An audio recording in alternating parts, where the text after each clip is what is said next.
because that's a good way to get everybody's attention.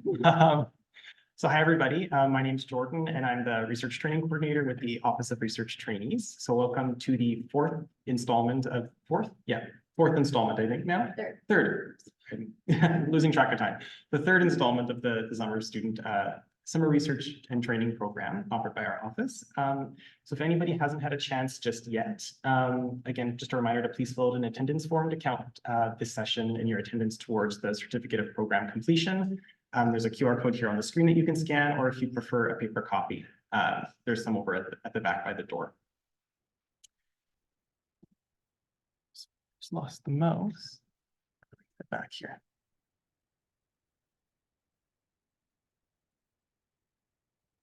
The mouse is. Thank you. Oh, I found it. There we go. Now we're good. Alrighty, so today's session is called Creating Connections, so essential networking skills. So today we'll be talking about walking you through some important tips on networking, and these important tips will help you improve your professional development and networking skills. So before we begin today's session, I'd like to start with a land acknowledgement. So I'd like to acknowledge the sacred land on which the University Health Network operates. For thousands of years, it has been the traditional territory of the Huron-Wendat, the Haudenosaunee, and most recently, the Mississaugas of the Credit. This territory was subject to the Dish with One Spoon Wampum Belt Covenant, an agreement between the Haudenosaunee Confederacy and the Confederacy of the Ojibwe and Allied Nations to peaceably share and care for the resources around the Great Lakes. Today, the meeting place of Toronto is still the home of many Indigenous people from across Turtle Island. So if you'd like to gain some more information on the land that you're currently on, or land that you may occupy, you can visit nativeland.ca to learn some more information about that. So next, I'd like to invite Jackson and Alex, who have been working hard at planning an event for trainees. I'll just pass it over to you two. Oh, sorry. Hi, everyone. My name's Jackson.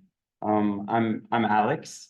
So we're summer students here. We were summer students last year at UHN. And we became really good friends. So we decided to reach out to the ORT and ask if we could host like a trivia night for students to kind of meet other students, because I feel like we're kind of lacking in that area. Students in other labs don't get a lot of opportunity to mingle with other people. So we decided to run a trivia event. It's open. We're not forcing you to come, but ORT has been kind enough to give us resources and allow us to host the event. So if you would like to come out and play some trivia and meet some other summer students, we'd be super happy to have you guys.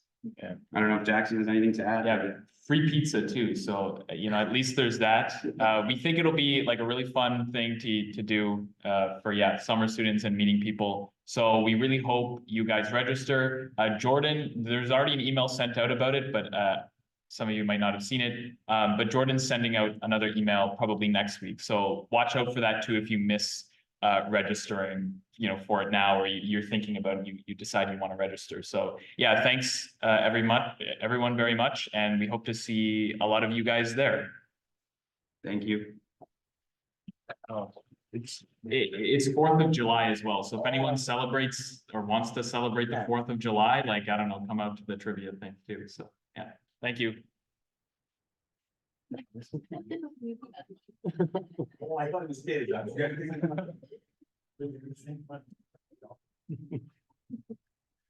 Awesome, thanks guys. We have another event that I'd just like to highlight before we jump into today's session. So we have another really great event happening on July the 11th. It's on a topic that I think is pretty important, preventing burnout. So we'll be joined by a burnout prevention expert. Her name is Benita Eby, and she'll walk us through and teach us some tips on how to identify, understand, and prevent burnout, all with research-based methods. So I encourage you to check out this one as well. Advertisements will be in the update in our newsletter, as well as you can scan the QR code on the screen for some more information. Last thing before we get started, just a couple of guidelines and tips for today. So as always, the recording as well as the Slides from today's presentation will be shared to you in an email next week. If you have any questions, please feel free to raise your hand. It's an open discussion, so we're always excited to hear from you out loud. The second half of today's workshop will have an interactive activity, so please, we really encourage you to participate fully. And then lastly, this is a safe space, so we ask that all participants be respectful and follow the ORT's code of conduct. For you. Awesome. So for anybody who's coming in just now, you can fill out the attendance forms using the paper forms at the desk over there, or we'll throw up the QR code again later.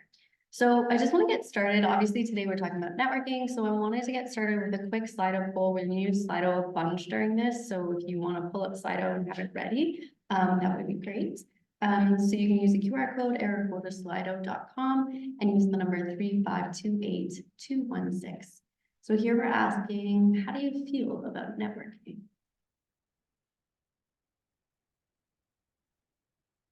I didn't know you could use emojis. This is amazing. Awesome. Okay, so a lot of people feel like it's intimidating. Some people are crying. Some people feel excited. They love it. Want to learn more. Scary. Very interesting. Awesome. Okay, so it's great to see kind of a mix of different feelings balanced between intimidating and exciting. And we're going to talk today a lot about tips to try and make it feel a little bit less intimidating, to give you strategies that you can use to make it feel more accessible. And then at the end, like during an interactive activity where you're going to practice networking, so you can meet a bunch of other summer students and as well as work on things like your elevator pitch. So to start off, we're going to just mention quickly what networking is. So I started with just like a textbook definition. So the dictionary says that networking is interacting with different people to exchange information and develop professional or social contacts. And so basically any interaction that you have with another person can be considered networking. It's all about what you do about it.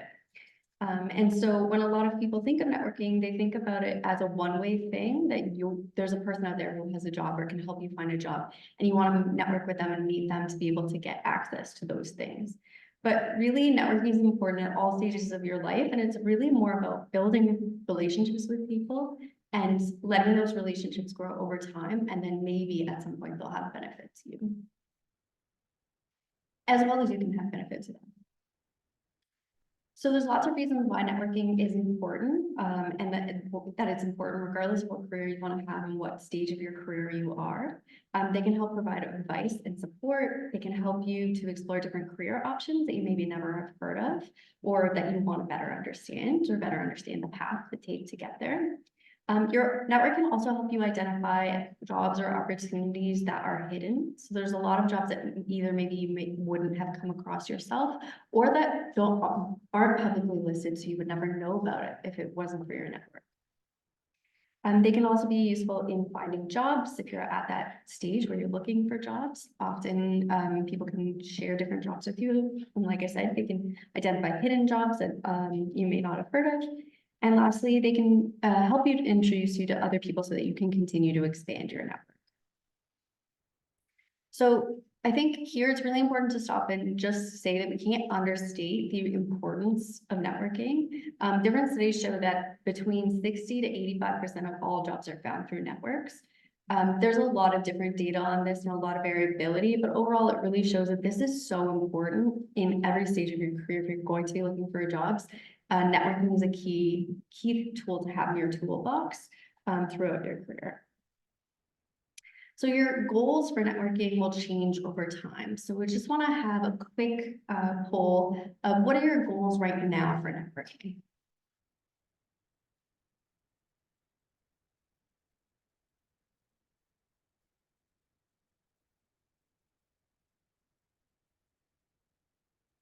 Okay, so lots of people are preparing to look for jobs in the future. They already might know their career area that they're in, that they want to go into. So they're looking for people in those fields. They want to explore different career options, which is great. And there's some people that are looking for jobs right now, which is wonderful too. So there's a mix here. And so even though you're all mainly at the same stage, the way that you use networking is going to be different. We're going to talk a little bit about general tips for how you can do it, regardless of what your goals are. But it's really important to know what your goals are for using networking, because that'll change your approach. Okay, so getting started for the more practical part of how you actually network. This will look different for every person, depending on your personality, if you're shy or you're outgoing, the ways you like to meet new people, how you like to interact with people, or who you know through your school and your family. So the most important thing to know is that anybody can build a network. You don't have to be well connected. You don't have to be an extroverted. There's nothing that can limit you from networking. Anybody can do it. So personally, I was really shy, very introverted, and nobody in my family went to university. So I did not have a natural network to start with. I basically had nothing. And so networking really intimidated me because it was something that people always talked about, that it was an important thing, but I never really knew how to do it, or really had the confidence to be able to do it. But what I didn't realize until later in life was that what I was doing every day just as a person, talking to people, was helping me to build my network. So a lot of building our network can be really organic. For example, my two best friends from growing up, they live next door to me. They ended up being a naturopath and a veterinarian. So just by knowing them as a child, I have these great people in my network who have these wonderful careers that I can learn from. Same with all of you, the people you went to high school with, the people you went to undergrad with, they've all will move on to different careers. And just by knowing them and being yourself and being friends with them in those stages of your life, mean that they're part of your network and that you can access at different stages when you need different career advice, or when you want to explore, and you can explore the people in their network as well. So for anybody who's shy or introverted, it doesn't have to be a scary thing. Organic networking is really valuable because those are the people that you may have the strongest relationships with because they're natural. They're relationships that you made not for the sake of networking, but there can still be a valuable tool. So I really recommend, continuing to just build relationships with your family, friends, classmates, teammates, neighbors, and more. And here, like I mentioned, time is a valuable tool. So when all of your friends from high school, it's going to take a couple of years for them to have careers, but eventually they all will. Same with all of the colleagues from undergrad and all the people you meet at UHN. Some may have jobs, some may have jobs in a couple of years. So be yourself, be genuine now, and those connections will grow and provide more value over time. On the flip side of that, you can take a more active approach to networking where you build relationships with people who are more advanced in their stage of their careers and can be more beneficial to you right now. So this can be things like building relationships with professors, teaching assistants, any of the people around your school or any of the people around UHN. You can also attend social events or meetups. There's lots of those that are involved either around scientific topics, either different career areas, or even ones focused on different hobbies or sports or things like that. And just going to those events and trying to meet new people. The trivia events is a very great example of that, where you can go and just meet other people, do trivia, and get to expand your network. You can also join clubs, groups, or professional organizations. You can even get involved in those as a volunteer, take a leadership role, which can also help your resume. And then you can also attend career and networking events, and we're going to talk a little bit more about tips about how to do that effectively. Some other options are if you can join a mentorship program or find a mentor. That's a great way to get not only advice, but also have access to their network as well. So you can ask your mentor to connect you with different people who might be valuable in your career. You can ask your connections for introductions, and you can also use tools like social media tools like LinkedIn to help you with that active networking component, and we're going to share tips on that as well. So to start off, before we jump into the specifics, I want to give some overall networking tips of how you can master networking. The first one we've already mentioned is starting early because time is your valuable friend. The other part about that is that you don't want to wait until the end of your degree or when you're looking to make a career transition to start networking, because then there's a lot of pressure. You need a job and you're trying to meet people. And in that case, it can really be hard because you have more of a desperation to you, you have a need. And so it's hard to build genuine, authentic relationships because you need something that they have. So it's easier to start early, build genuine connections, build relationships, and have them strengthen over time. The next step is to take initiative. I know networking can be intimidating, but most people are really happy to help and to chat with you. And so if you do meet somebody at an event and they seem great and they have, you know, a career that you're interested in, take the initiative and ask them for an additional career chat. And we're going to talk a little bit more about informational interviews and how you can do that. But try to get yourself out there, try to go to events, try to talk to the people around you, and take advantage of the opportunity when you're at UHN to meet lots of people with different careers that you might be interested in. And our events, we have a panel event coming up with a diverse career, healthcare careers and research careers. We're going to have a panel. That's a great opportunity to meet some great professionals at UHN. Next is to be prepared. A lot of the people in your network or the people that you might meet are very, very busy. So you want to make sure you're not taking too much of their time. So it's always good to be prepared for whenever you meet somebody, researching them ahead of time if you can, making sure you have good questions. We're also going to talk about practicing your elevator pitch so that you know how to introduce yourself to people and you just seem a little bit more polished because you put that work into it. The next is providing value to them. So strong relationships have benefits for both people. It's not just a one-way street. So I know it might be hard early in your career to think about how you could provide value to your network as well as them providing value to you. But this could be a lot of different things. It could be providing advice to people earlier in their degree than you or in their stages of career, providing advice to the people around you. Sometimes it could be sharing resources, events that you think are interesting, articles, things like that. But just try to think about how you could help the other person as well. And lastly, I just really want to reinforce the message of being kind and genuine. I will say this a million times, but it's so important. And it goes back with that idea of starting early. I find so many people when they're at the late stages, they need a job right now. They get really aggressive in their networking approach. And they might be too pushy or ask for too much or just be too forceful or too persistent. You have to think about every interaction that you're having with a career professional as an interview. And if you put them off at the very beginning, they're not going to want to, help you in the future. So the best way that you can build good relationships is just by being kind, being genuine, and just being thoughtful about your interactions with people. Okay, so we're going to jump in. We're going to talk about how to network online, how to network at events, how to introduce yourself, and lastly, and most importantly, how to maintain connections. So first, we're going to start with networking online. It's a really powerful tool because you're not limited geographically to the people that you connect with. You can connect with people anywhere. It also makes them more approachable for many people. First, for their mentors or career professionals, they can give less time and be able to still offer advice. And for you as well, it makes it a little bit more accessible because it's not, as intimidating as reaching out to somebody in person. So there's many approaches you can take or avenues for online networking. The first one is to join online networking groups or forums. You can, participate in discussions there, look at the different participants and network with those people. These can be online forums through your school, through UHN, platforms like LinkedIn, which we're going to talk about, or Facebook. And again, they can be related to your career area, or they could be, groups for different charities or ones for different hobbies. It doesn't matter, but it's just joining those groups and meeting other people.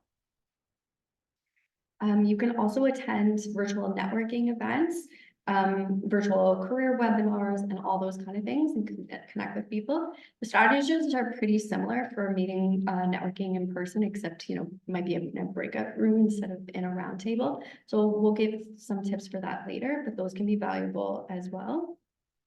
You can also set up virtual coffee chats or informational interviews with other people. I would say this is so great. Before the pandemic, informational interviews used to always be in person. I can't tell you how many awkward times I had to find a random Starbucks and meet somebody to then sit awkwardly and have coffee. Virtual career chats are so much easier, so much more accessible. So definitely take advantage of them. And we're going to go through how to do that in a bit. And lastly, most importantly, or my favorite, is LinkedIn. So we're going to talk next about how to use LinkedIn for networking. I want to start quickly by asking, do you have a LinkedIn profile? I want to see where we're at in this room. How many people have profiles? Do you use it?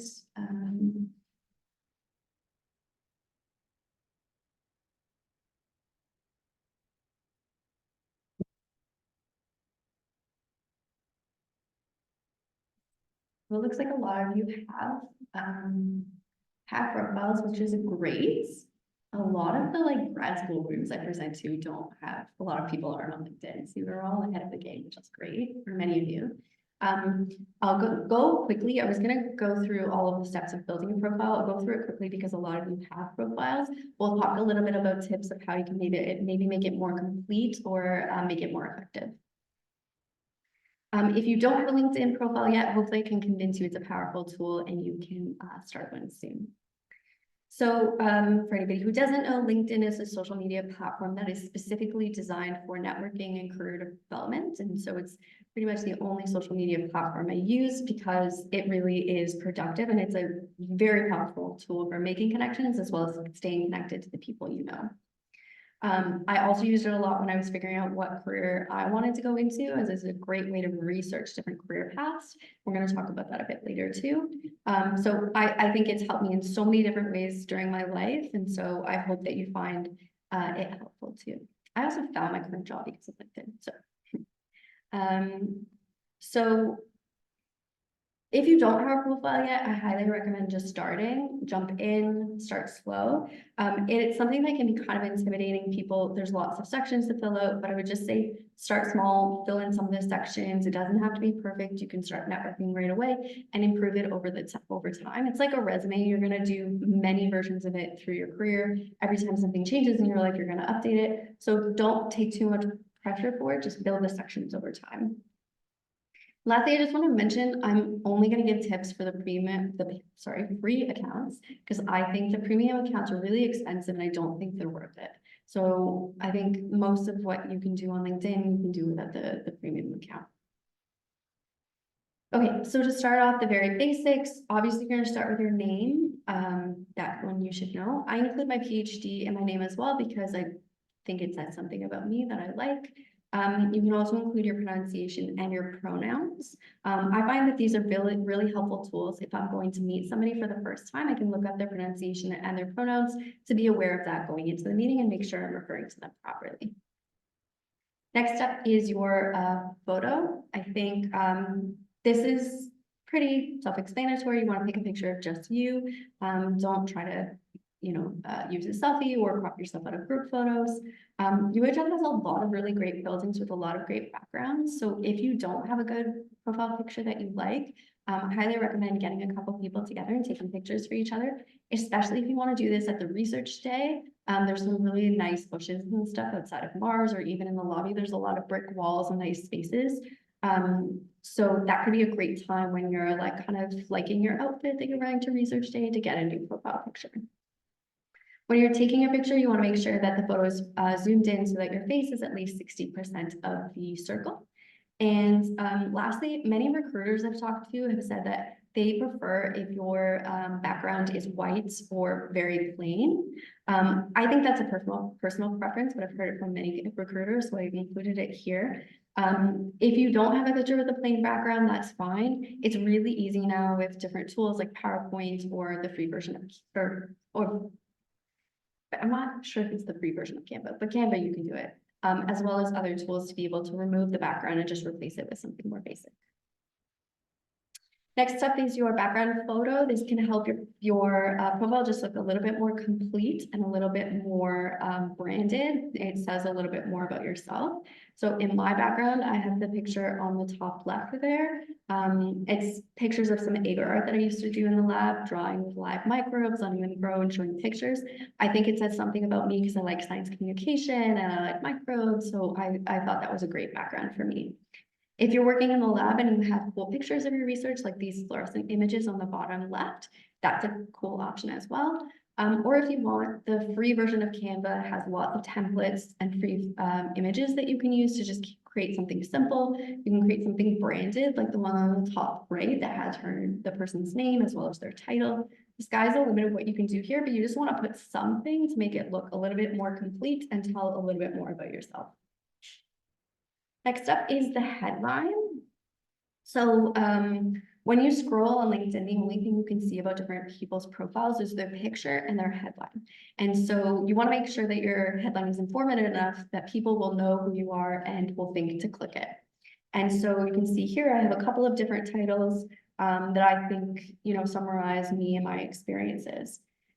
You want to try to make them descriptive so that they grab the attention of the person you're trying to attract, whether that be an employer, a recruiter, or anybody else. And just keeping in mind that very few people are actually looking for an undergrad student. So that might not be like a compelling title. Of course, if you are an undergrad student, it's obviously something that you could write. But you can think about more descriptive ways to classify what you're doing. And you can also use more than one. So if you want to include that you're an undergrad in one of them, you can also include other descriptors of yourself and separate them with a bar.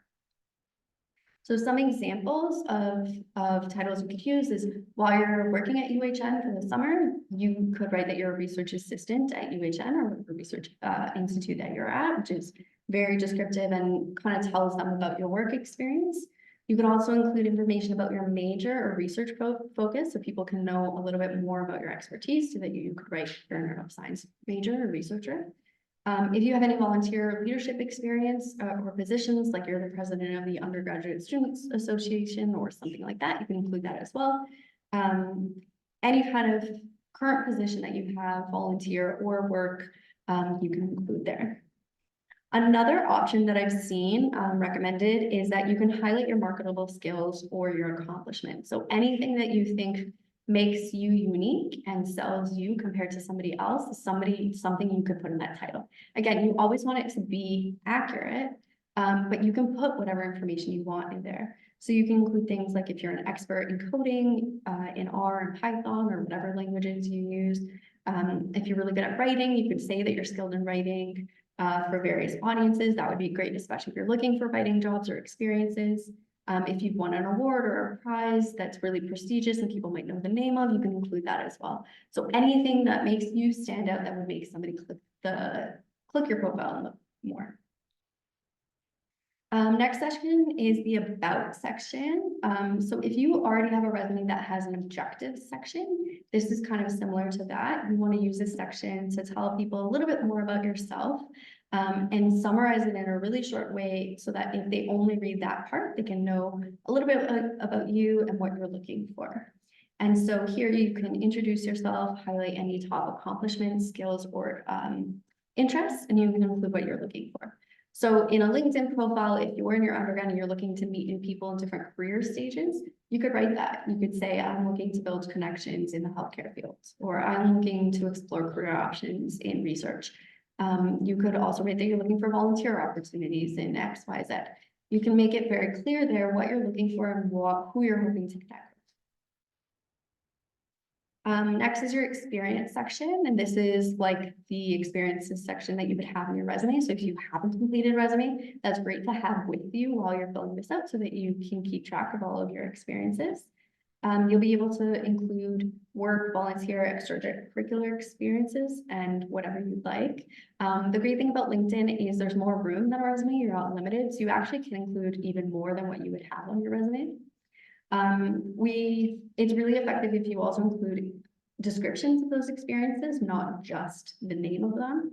And so there you want to think about highlighting the specific role that you had, what you were doing in that position, and focusing on any results of that or quantitative measures of success.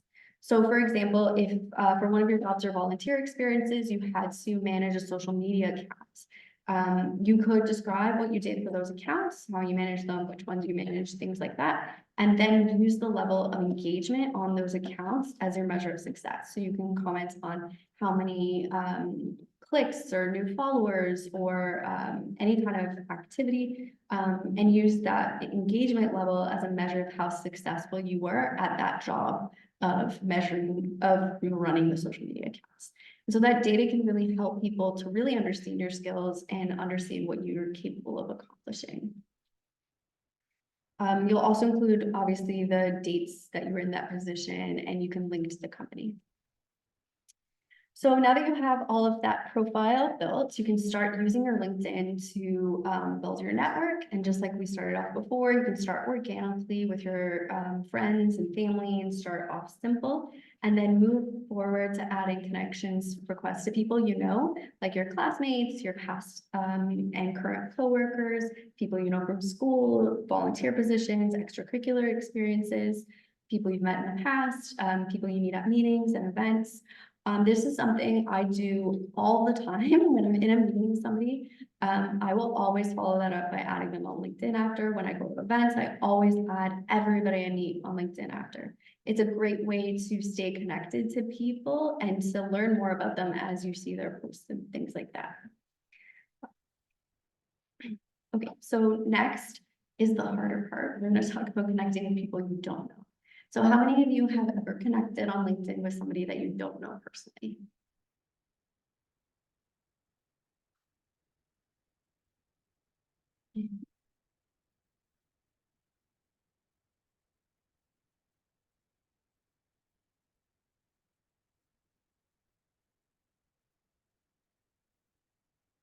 I had a lot of you pros already. Awesome. Okay, so we have a mix, but a lot of you have already connected with people, which is great. I'm going to give you a couple of strategies to help you to be able to do that more effectively. So there's lots of different ways you can connect with people that you don't know yet, but I'm going to give you a couple of suggestions. The first one is asking your connections for introductions. So on LinkedIn, people that you're connected to are considered your first connections. People that you're not connected to, but you have a mutual connection with are called your second connections. So for example, you can see here, I'm a second connection with Kevin Smith, who is the president and CEO of UHN. So if I wanted to connect with Kevin Smith, I could reach out to him directly, no problem. But another option is that I could reach out to Andrew Lau, who is listed here as a mutual connection. So he's already connected with Kevin, he's connected with me, and I can ask for an introduction. And this is something I do for my network all the time. So I will send a message to Kevin, for example, and say, hey, Kevin, there's this great person I know. They want to learn more about a career as a CEO of the hospital. Will you meet with them? And then they'll say, yeah, for sure. And then we'll connect them. So it's a thing that is usually really easy for your network to do and can help you to build new connections. Next up, you can use LinkedIn to search for other people, either at UHN or that are alumni of your program or your school, and connect with those people. I'm going to show you how LinkedIn makes that easy to do. I'm going to start here. Okay.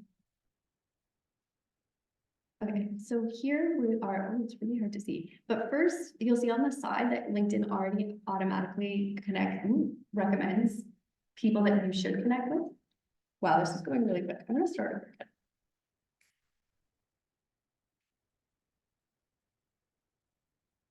Okay, so on the right-hand side, you'll see it's already suggesting people at UHN that I can connect with, which is great. You can also click UHN and look at the people that I'm already connected with there. So that shows there, but there's also a spot on the top where you can click and look at the second connections, which again are all the people who I'm connected through and who I can ask for an introduction. These are all different people at UHN. I can also look for third connections, which I'm not connected with at all. And then within that UHN page, you can type in any job title and look for all of the people with that job title at UHN. So this is a really powerful resource because if you know that you're interested in radiology or you're interested in becoming a coordinator or a research technician or anything like that, you can search within UHN's network of all the people who work there or used to work there and find out those people. Then you can view their profiles, see if they look interesting, and then you can connect with them, which is great. You can also do that for any other organization, even ones that you're not part of. It lets you easily search people. So when we're looking for people from specific companies to attend career events, you do that too. You can also use LinkedIn to connect with people who just have career and job titles that you're interested in. And so again, I'm going to show you a quick way that you can do this. So here we're just going to type in a different job. So I'm interested in clinical research and it suggests a couple of titles, but clinical research coordinator is one. The first thing you can do is search in the post to see who's posted about clinical research coordinator positions. Then you can search in people and identify somebody that whose profile you want to look at and learn more about them, their experience, and things like that. You can also search in jobs, I think is nice, and see what kind of jobs are out there right now. That's great for looking at the requirements for those jobs. and understanding what they involve. You can look at different courses or events that are in that field that can help you learn a little bit more about, networking opportunities in that area. So there's lots of ways that you can use their search functions to find out not only people in those careers, but also different groups you can join to meet different people and different, events and things that can help you access those jobs. Now, it's important that when you find those new people that you want to connect with, that you always add a personal note when reaching out to them. If you add connections on your desktop, it'll automatically give you this pop-up and ask you to write a note. It's not the same on mobile, so I recommend doing it on desktop because it'll definitely give that pop-up and ask you to add a note. And this is so important. I can't understate how important this is. Adding a note dramatically increases the likelihood that the person is going to accept your invitation, and it helps to build a relationship. So as a person who gets lots and lots and lots of requests, I would say, it's really hard to understand why people are connecting with you, especially since people can just follow your profile on LinkedIn without having to connect. And so a lot of professionals, they only connect with people who send them notes because it helps you to understand why they're connecting and shows that they took the initiative to learn about you and to make that effort a little bit more. It's also a great tool. So if I, were to meet Jackson here at the event and then go home after and add Jackson on LinkedIn, then 2 years down the line, I forget how I met Jackson. And so I can go through my messages and see, oh, when I connected with him, I said I met him at this specific event. So it keeps a record of that so you can just keep that information for later on. So definitely 100% always send these notes. I just wanted to give a little bit of an example of what you should write in these notes. You want to keep them short. They have to be short because they give you a character limit. You really just want to be brief to the point and tell them who you are and what you're looking for. So here I wrote, hi, Dr. Barry. Always use the professional name. So check if they have a PhD or a doctorate or anything like that. I hope this message finds you well. My name is blank, and I'm currently an undergraduate student at U of T with a strong interest in mentoring and supporting students. So you're saying who you are and what your interest is. I came across your profile and was particularly impressed with the workshops and opportunities you create as the manager of the Office of Research Trainings. I would love to learn more about your role and your career journey. Would you be available to schedule a 15 to 30-minute chat in the coming weeks? And when I get messages like this, I know exactly what they want from me. I know that they want to talk about my career path. I know that they're actually looked it up and they know what my career is. They're not just like randomly messaging a lot of people. And so if I get a message like this, I'm always happy to answer and to try and find time to meet with them. Like we said, you'll get the slides. So if you want to use this as a template, feel free to go through. There are also lots of templates online. So once you've connected with somebody that you've never met before, the next thing you can do is do an informational interview. Now, this is a great tool that you can use to learn more about their career path, or a company. And it's just a one-time, usually virtual career chat where you can ask them questions. You're with a career professional and you get to find out more about their journey and their career. Like I said, highly recommend them doing it virtually because it's easier to schedule and it can take the pressure off. I also just wanted to say how much of a powerful tool this was. This is, when I was an undergrad, at one point I thought I wanted to become a cardiac perfusionist because they had a cool program at Michener, which is part of UHN, and I just thought it sounded so cool. But I had an opportunity through my co-op office to have a 15-minute chat with a cardiac perfusionist on the phone. And like within 5 minutes knew that this was not a career for me at all. It's so powerful to be able to learn that. Just like basically the cardiac perfusionist is like there during surgeries and their job is to use machines to keep the heart and the lungs alive during critical surgeries. And I was like, that sounds really stressful and like not the environment I want to be in, so just hearing her experiences of what it was like, the demanding hours, the schedules and things like that, just didn't fit my skill set. So I think that these are really powerful tools to be able to learn more about different careers, be able to figure out what careers align to your skill sets, and you may not be able to find that information just by Googling. So some of the suggestions for doing this and for trying to get the most out of these, I would say most of the time, career professionals are very busy. So you want to make sure that you're being flexible and understanding other schedules. Don't take advantage of their time. So don't be late, be prepared, have your questions thought out. and know what you're looking for in that discussion. There's lots of questions you can ask and get a lot out of these chats of understanding what their day-to-day activities are like, what they like about their company, what kind of projects they're working on, asking about the training that they took to get there. You can learn about the path they took, any courses or experiences that they recommend. You can even ask them, a lot of people ask at the end of an informational interview if they know somebody else that you can connect with. And that's a great tool for building your network and having more informational interviews as well. So those are all great things to do. These discussions are usually pretty casual, pretty laid back. The people who say yes to informational interviews are generally open to helping. So try not to be intimidating. There's no pressure really. But at the same time, don't take advantage of their time or their kindness. Again, don't be forceful, be genuine, be kind, and be prepared. Don't ask about personal information. It's not, standard to ask about salaries. If you're interested in the salaries for a particular position, all that information can be found online using platforms like Glassdoor. So it's not appropriate to ask in person. And in Canada, it's not culturally appropriate to ask for jobs or for references. Those are usually, left for when you know somebody really well. Okay, so moving on, we're gonna move to networking at in-person events. And this is the one that people find a lot harder for a good reason. I hated networking events until I went to enough of them that I stopped being scared of them. But there are great opportunities to build even stronger connections because you can have really deep discussions or more thorough discussions and really get to know each other. It takes away a little bit of that awkwardness of the online environment and really lets you build connections. Networking events are also great places where you can meet a lot of people at the same time, which is a really valuable tool.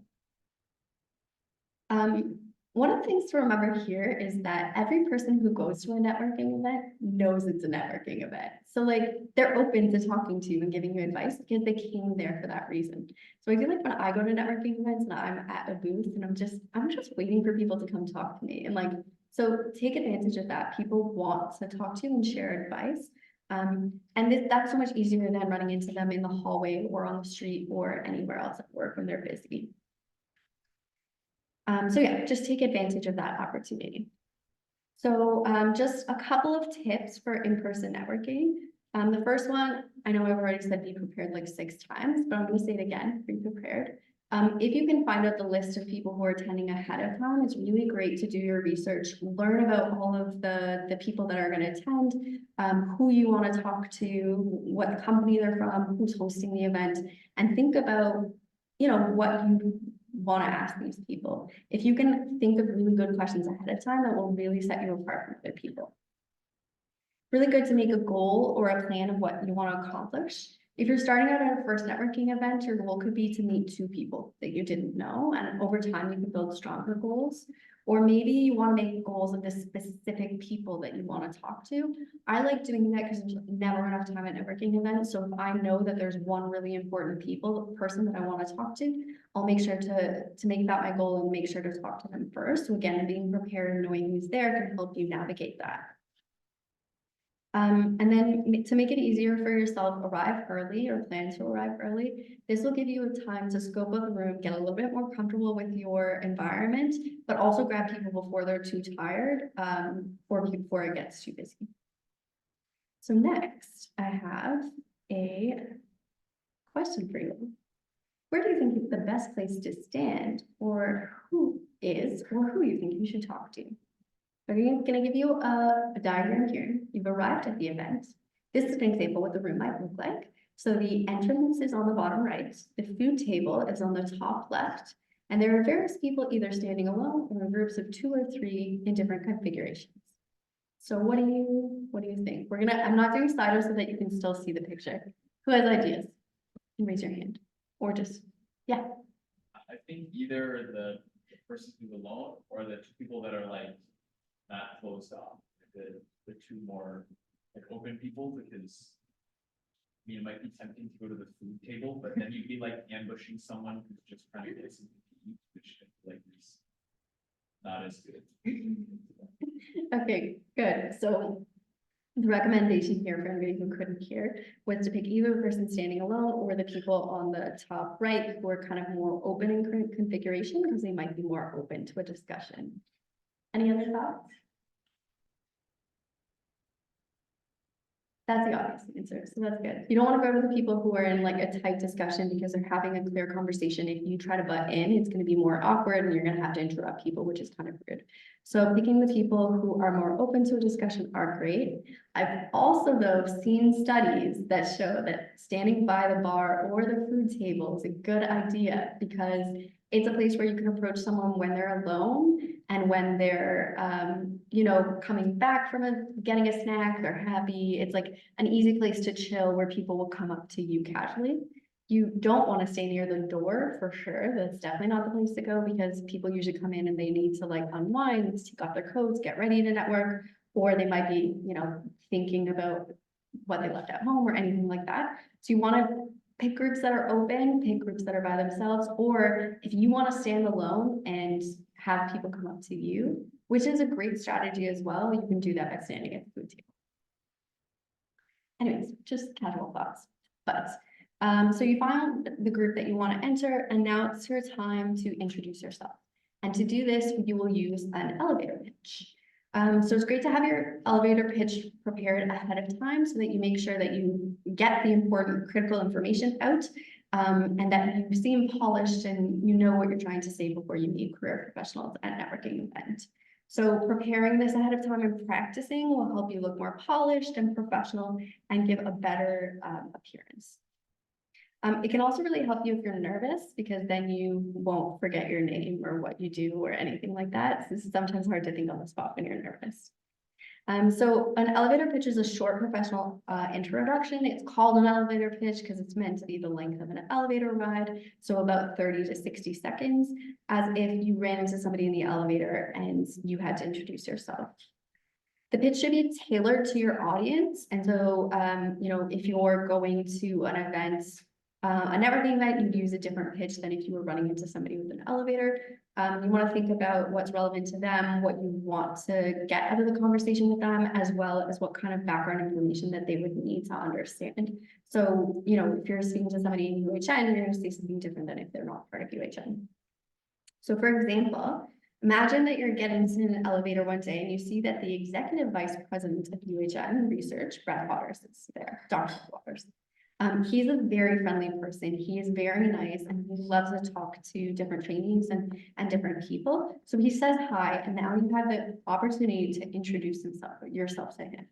You want to think about what you would say in that really, really short period of time. I get nervous every time I talk to Dr. Brad Waters, even though I talk to him a significant amount of time, because he's really important at UHN. So it's important to think about what you want to say. So when preparing your elevator pitch, a couple things to think about are what makes you unique?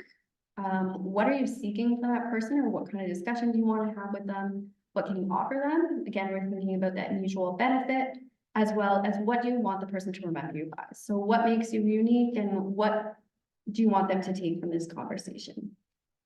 So there's no right or wrong way to do this, but I'm going to give you a simple formula that you can use that can fit to a lot of different situations.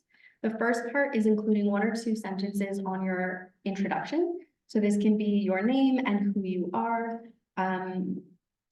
And then next you want to have 1 or 2 sentences again on your experience or value. So this can be, you know, what you do, the value you bring, what makes you unique, or anything that kind of gives a little bit more information about you and in the context of the next part, which is the goals of what you want. So it's either a statement you want to share with them or a question you want to ask them or something that can open up the discussion if you're at a networking event and you want to talk to them more. So this, you want to remember this because this is what we're going to practice during the interactive activity coming up.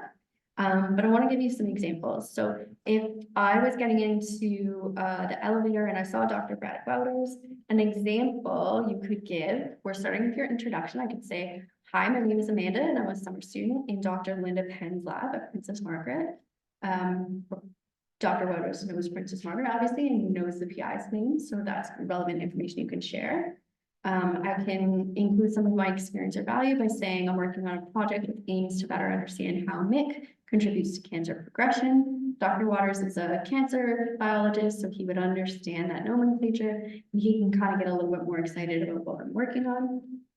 And then lastly, I'm not gonna be standing in the elevator and talking to him forever. I'm not gonna ask him for career advice because he's a very busy person. But I could just tell him that I wanted to let him know that I really am enjoying my time at UHN, and I hope that later on in my career, I can come back to Team UHN.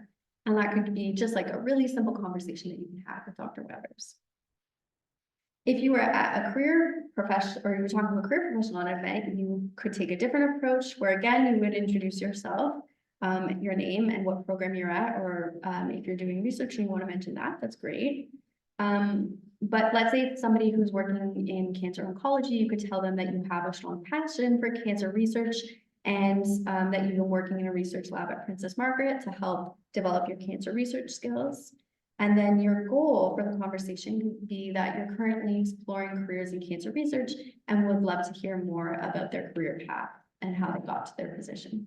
So it's just a simple formula where in a couple of sentences, you can introduce yourself, give them some information about you, and also ask something that will open up the conversation and lead to a good discussion.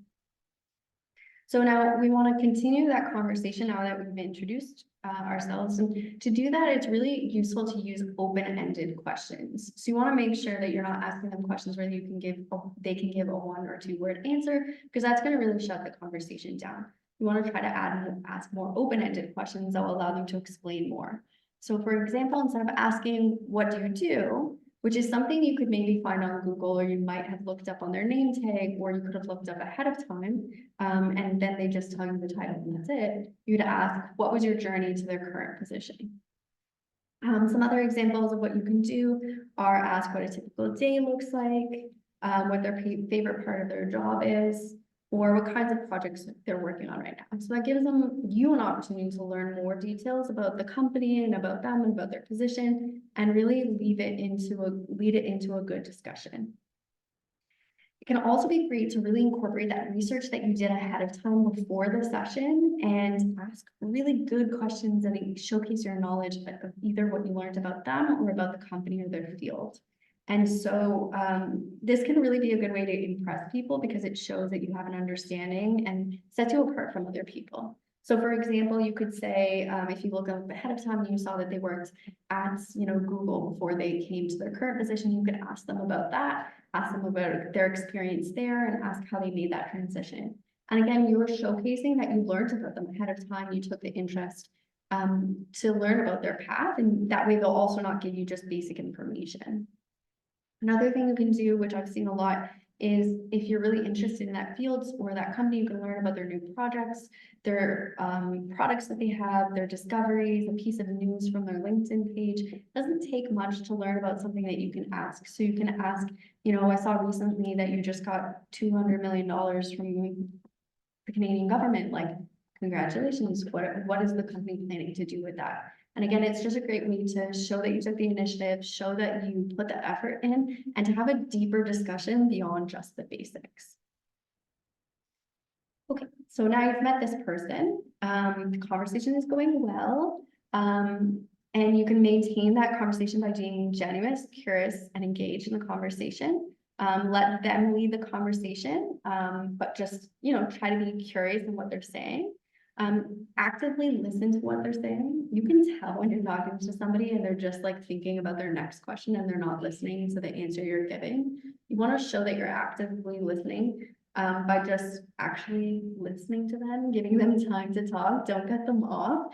Don't jump in, and really show that you're listening and try to be engaged in that conversation.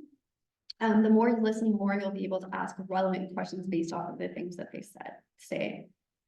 And then another thing is just to think about your nonverbal communication. So less than 10% of what we communicate is actually what we're saying. The rest of it is things like your body language, how you carry yourself, your facial expressions, and your tone of voice. So you want to consider having an open body language that shows that you're open to the conversation, that you're welcoming, not crossing your arms over your chest, having a relaxed, friendly posture. You also want to try to have eye contact, which shows that you're engaged, especially if they're giving eye contact. For some people, it might not be culturally appropriate to use eye contact, so you can follow their lead.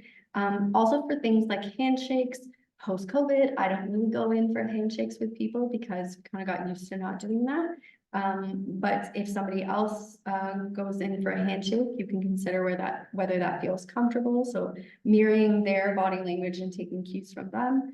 But also simple things like smiling and nodding along can really make a big difference in showing that you're engaged and you're listening to what they're saying. Okay, so then you have a great discussion, but now you've gotten everything that you want to do in the discussion, and it's time for you to move on to meet somebody else. So it's important to respect their time and their time of others by not taking up too much time and staying with one person the whole time.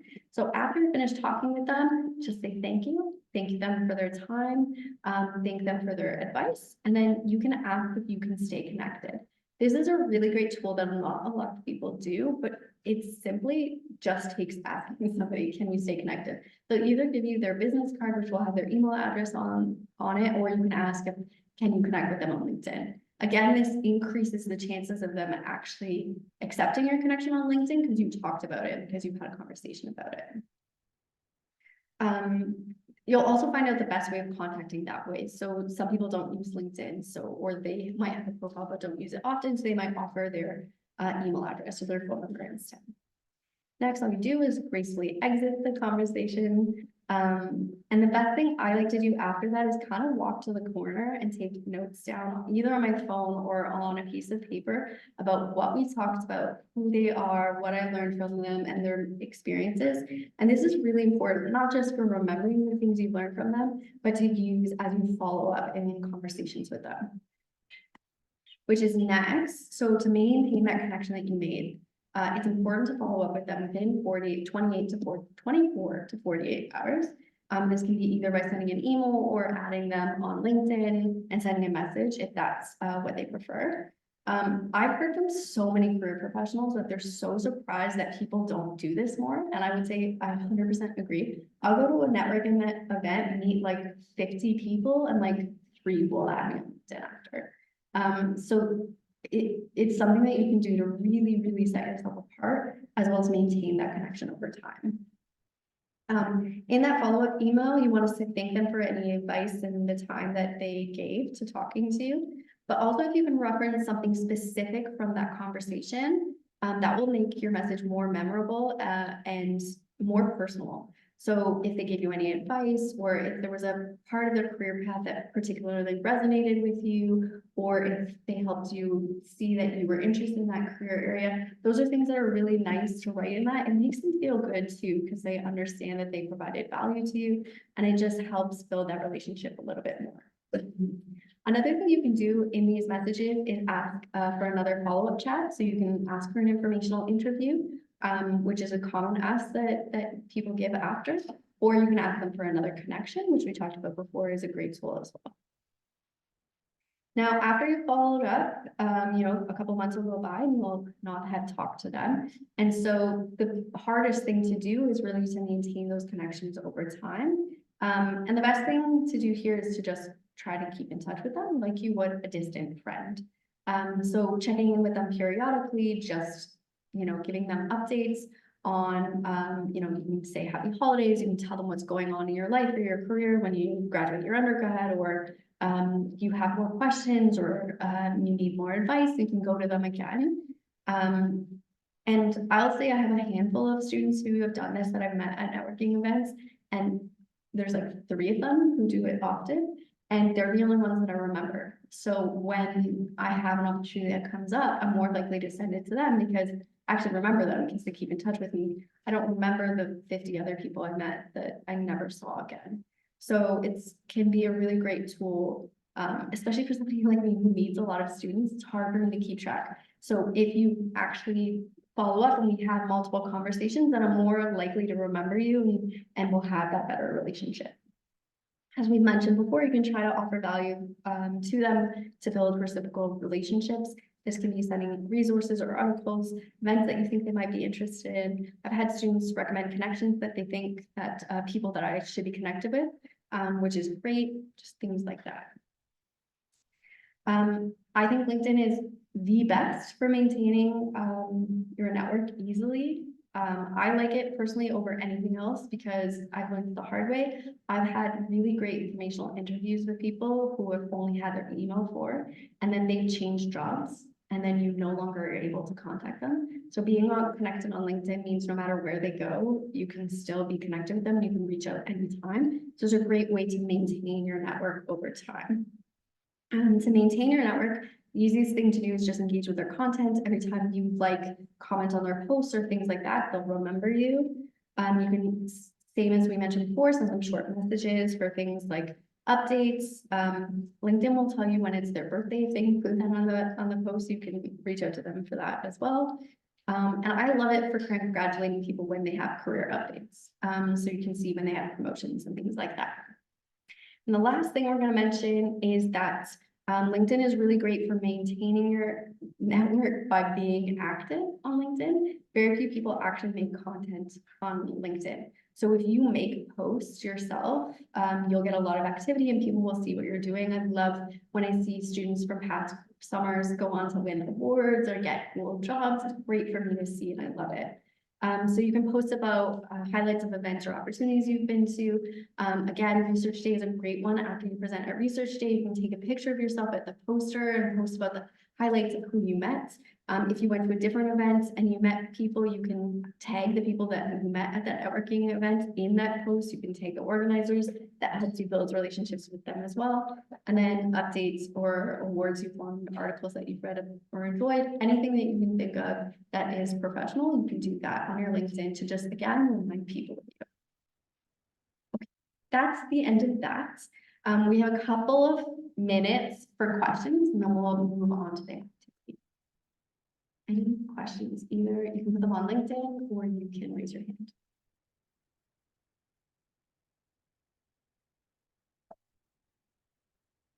How do people feel about networking now? Good. Okay. Ready? Yeah. Question about setting the personalized note. Yeah. So is there like a limit if you don't have a premium account? I think there's. Great questions. There never used to be, and then recently it became, we can only do 5 a month. Yeah, that is a huge hindrance. I used to request a lot a month, so now I have to think about it a little bit more. I still don't think it's worth a premium account because premium accounts are really expensive. So I'd say just, yeah, try to space them out. But yeah, it used to be able to request unlimited amounts. Now it's only 5. There's a character limit, yeah, it's 200 characters. It is tight, yeah. You have to be very succinct. Okay, what would you recommend including in a LinkedIn introduction? Great question. I think, so I gave an example. I think you have very few characters to use when you're sending a personalized note. And I recommend doing the introduction in the personalized note because otherwise they might connect with you. And I would say it's really about saying what you want out of that connection.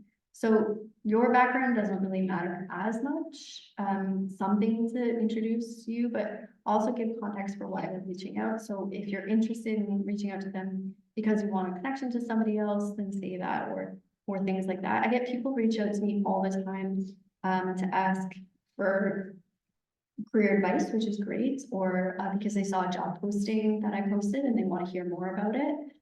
So just whatever it is that you're looking for, just try to make that clear so that people know why they should accept your connection.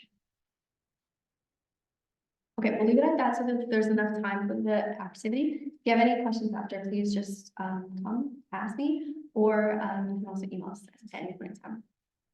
So now we're going to put you to work.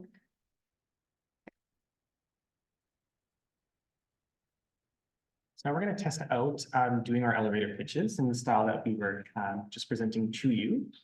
So during the activity, you're going to, again, like I mentioned, practice your elevator pitches. You're going to introduce yourself, your experience, as well as your goals from that conversation. So hopefully you're keeping that in the back of your mind as Amanda was talking today.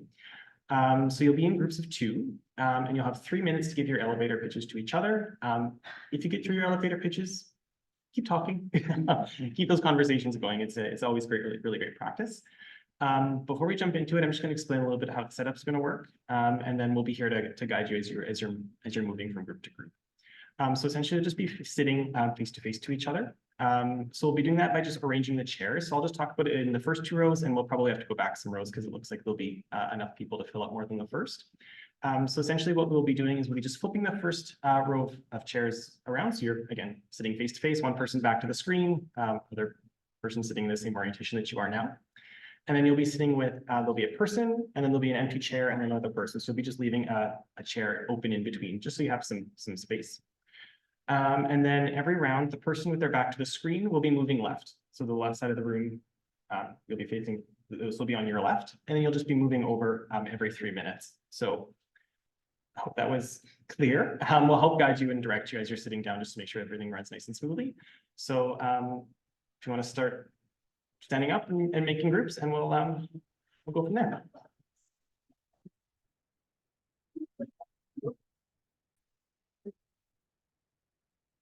So I guess that brings us to the end of today's session. It went by really fast, so I hope you guys had a really great time with the networking activity and learned lots about LinkedIn and informational interviews and all sorts of things networking. I think this is also really another great opportunity if you want to practice adding each other on LinkedIn, sending those messages. I think this is another great opportunity to do that. Feel free to add myself, and I'm sure I can speak on behalf of Amanda, and she would be open to that as well. I'm adding one of us on LinkedIn as well. So just a couple little things before we wrap up. I can stay behind a little bit if you have any questions about anything. So feel free to ask, as well as just a couple of reminders for some upcoming sessions. Our next one, our fourth one, is on July the 5th. And this will be on enhancing your communication and presentation skills. And we'll be sharing a lot of information about the research day that'll be taking place in August, what it's going to look like, how to sign up, and all of that information. So you're encouraged to attend in person for that event on July the 5th. Oh, next slide, they're not changing. And again, if you haven't done the attendance form and you want to count this towards your certificate of program completion, please do fill out an attendance form, QR code on the screen. And there's also some paper copies in the back. So that brings us to the end. Thanks for coming.